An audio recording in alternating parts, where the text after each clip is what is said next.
Greetings and welcome. Here we're going to do a list of all Fromsoft's Souls-type games, from the worst to the best. Worst is the wrong word, as all of the Fromsoft Souls games are unequivocally brilliant. So before haters come in and say, oh, that game's good, we're not saying any of the games aren't good, they're all good. But which one do we think's the best? Let's find out and see if you'll agree. Not that we care if you do. So for Souls-type games, we mean everything from the first Souls-type game, Demon Souls, to the latest one, Elden Ring. Before we get into the video, here's a quick shout out to Oyoa.com, our sponsor. If you don't want to grind for items, runes, and you want armor real quick, then you can get it from these stalwart champions. And by using the code in the description, you can get 3% off. Remember, Guru. The worst one for us at 7 is Dark Souls 3. Again, no doubt about it, a really good game. But why do we feel it's the worst? Let's talk about what's good about it. It had great graphics, a big improvement from the second one. It had some epic boss moments, especially with the DLC, from the Nameless King to Yorm, which was ruined by an inept sword gimmick fight, to the Dancer, the giant tree demon, to the terror of Slave Knight Gale. There were some epic moments, no doubt about it, but for us it's the worst one, because it basically felt like a remake of the first one, which is pure lazy. The fact that Anne Orlando was in it again, and the High Wall of Lothric just felt like a remake of the Undead Burg from the first one. The colours in the game often seemed drab and grey, with the exception of the Boreal Valley. We had a snowy area like Dark Souls 2. The Irithyll dungeon felt like a remake of the prison from Demon Souls. It all felt like we'd seen it all before. Nothing really sticks out super memorable about it, apart from some of the bosses I just mentioned. It was a lot of people's first Dark Souls, and that's why they remember it fondly. But if you were there from Demon Souls, you weren't as impressed. Yes, the combat was tighter than Dark Souls 1, but it didn't have the heart of that game, and the soul, excuse the pun, of that game. And to our knowledge, Miyazaki never wanted to make a sequel to Dark Souls, so I don't think his heart was truly in it. Considering that though, still better than every other Souls clone, and did it really bring anything new to the party? Same kind of weapons and dragons and so forth. It didn't feel different enough to be worthy. Sorry Dark Souls 3 fans, something had to be at the bottom. Then at 6 we're going to shock you and put Elden Ring there. It's a very good game again, no doubt about it, but for similar reasons to Dark Souls 3, we still feel it could have been so much more. Let's be honest, it's just Dark Souls, but with a giant open world. And what did that open world bring to the party? Did it bring anything new and exciting? Well, no. A lot of it was just open areas. We just ran along aimlessly, searching for dungeons. Those dungeons, of which there are only really 4 different types. The mines, the catacombs, the heroes' graves, and the caves, and that's all. Granted, they were different layouts, but they still felt like you were doing the same thing over and over. And they had the same mix of bosses going in and out of them, so that got old fast. And you really noticed the repetitiveness on a second playthrough. For the first playthrough, you had the excitement of not knowing what was coming, but really not much was coming that was different. And there were only 6 legacy dungeons. Well, there was about 21 of those legacy dungeons in Dark Souls 3, for example. And the legacy dungeons were the best bit. The open world, while pretty, mainly just amounted to riding around on your horse, picking up flowers, and going in those repetitive dungeons we just mentioned. But I don't know about you, but I would have rather had 20 legacy dungeons and get rid of that open world. It had unique bosses in all 20. And Elden Ring basically had the same weapons and magic as we've seen before in Souls games. A few adjustments, but nothing mind-blowing.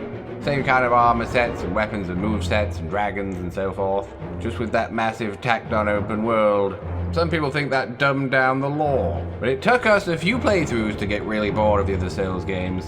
But this one it only took 1. People praising it as the greatest Souls achievement are probably just because it's new and exciting. Let's see what you think in a few years from now. At 5, Sekiro. Again, a great game, no doubt about it. But apart from the innovative new combat system, it didn't feel that exciting beside that. It was kind of generic Japanese fantasy, which we've seen many, many times over many other games. The bosses weren't that memorable. Yes, they fought memorably because they were so powerful, but the designs weren't as epic and interesting as the Souls games for us. You couldn't change your armor, there was only that one moveset you had to master. No co-op. Kind of shorter than the other games also. It was more the visceral, intense experience that was the combat. That's where the fun was to be had. But in every other area it seemed weaker than the other Souls games for us. If you consider the Sekiro locations as similar to the Legacy dungeons or the locations of the other Souls games, there wasn't that many of them. Only 12, and a lot of them were basically just jumping around pagodas. And it never got any DLC, did it? Have to knock points off for that. At 4, Demon's Souls. The first Souls type game, but not the best for us. Some of the bosses were incredibly lame, like the Phalanx, the Adjudicator.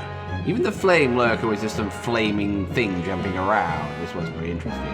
But there were some great bosses. We liked the old hero, the Storm King. And though it was a lame fight, the Dragon God was pretty epic. But again, I can't really say anything really bad about Demon's Souls. It was a really good game. We just felt that some of the sequels were better. Again, when I just have to think with my own memory of the Demon's Souls locations, they just seem a bit dark and bland. Not a lot of it really stood out in memory. Never really felt compelled to want to play it ever again after one playthrough either. A lot of swamps and castles. It's mainly what I remember. So just not as varied as the other ones, but still a classic, and the game that set the Souls standard, and it was a high one. At 3, Dark Souls 2. For some people the worst Souls game, and we think those people are being unfair. We felt the fact that it was a different director made it feel fresh and different, more than say Dark Souls 3. And that's what we want from sequels. We want the same game over and over again. A lot of that game does stick in my head and is memorable. The locations in the game were very varied and there was lots of them. A lot of people think Majula was the best ever hub area too. Even the Forest of Fallen Giants had a sort of a strange layout to it. Different therefore to the Heed's Tower of Flame, the Lost Bastille. And a lot of people I think the PvP of Souls 2 was the best. There's some pretty cool bosses in Dark Souls 2 as well. The Executioner's Chariot, the Looking Glass Knight, the Lost Sinner was memorable, especially before she got nerfed. Some interesting weirdos like the Demon of Song. They had some good DLC areas that were pretty big, with some memorable fights with the Fume Knight and Sir Alone. Not too many knights, but in general a very varied game with varied locations, and I like that. It didn't seem like Dark Souls 1, which obviously pissed off a lot of fans that wanted more of the same. But I liked it because it was different. We think you should reassess your opinion of Souls 2 and play it again. I'd rather have a Souls 2 than a remake of Souls 1 in Souls 3, I'm sorry. At 2, Bloodborne. While it's true that Throthgar didn't really rate Bloodborne, he never liked the combat. You can't deny it's a great game. More unique than the Souls games really, which basically are just Tolkien fantasy. Here they went for a more horror gothic setting. It was just a very beautifully designed game, with incredible immense detail. It felt like a world that a lot of thought had gone into. Aside from the weak 30 frames a second, it's probably FromSoft's still most pretty game. Most visually memorable. Had some fantastic boss designs and boss fights. Bosses that stuck in my head were like the Bloodstarved Beast, Father Gascoigne, the One Reborn, Murgo's Wet Nurse, and the memorable DLC bosses. Ludwig, the Orphan, and Lady Maria. Wasn't as good as Dark Souls in terms of weapon variation. It kind of forced you into a playstyle like Sekiro did. But it still had more weapons than that game. Not that many varied outfits, to be sure. That's better than 1. But I don't know, it just seemed a lot more effort went into the design and the world than, say, Dark Souls 3, Sekiro, or Elden Ring, which in comparison seemed rushed. But we think a great game, but not the best Souls game, which we think at number 1 is the original Dark Souls. It took Demon's Souls but made it better, with a lot more varied locations, and way better bosses. Yes, the controls are a bit awkward now, especially if you played the more slick Elden Ring and Dark Souls 3 and so forth. You quickly get used to that when you play it, and it soon doesn't bother you. It had a magical 80s fantasy movie atmosphere. There was something creepy and lonely about it that the other games didn't capture as well. Even though they've basically remade the location of the Undead Burg over and over, that's still my favorite castle-type area in the Souls games. And even though everybody hated Blight Town, it's a memorable area, as was the Great Hollow, and Ash Lake, and Anor Londo when it was actually original, strange places like the Lost Izalith, the spookiness of the New Londo ruins, and the Chasm of the Abyss in the DLC, and some great bosses. Our favorites are obviously the Gaping Dragon, and Nito, the legendary Ornstein and Snow, the Ceaseless Discharge, what the hell is that thing, and some great DLC. All 4 of the DLC bosses were great: Artorias, the Sanctuary Guardian, Manus, and the Black Dragon. In a way it felt open world, but wasn't. Didn't need to be. It had a weird, creepy atmosphere that they've been trying to recreate ever since and failed.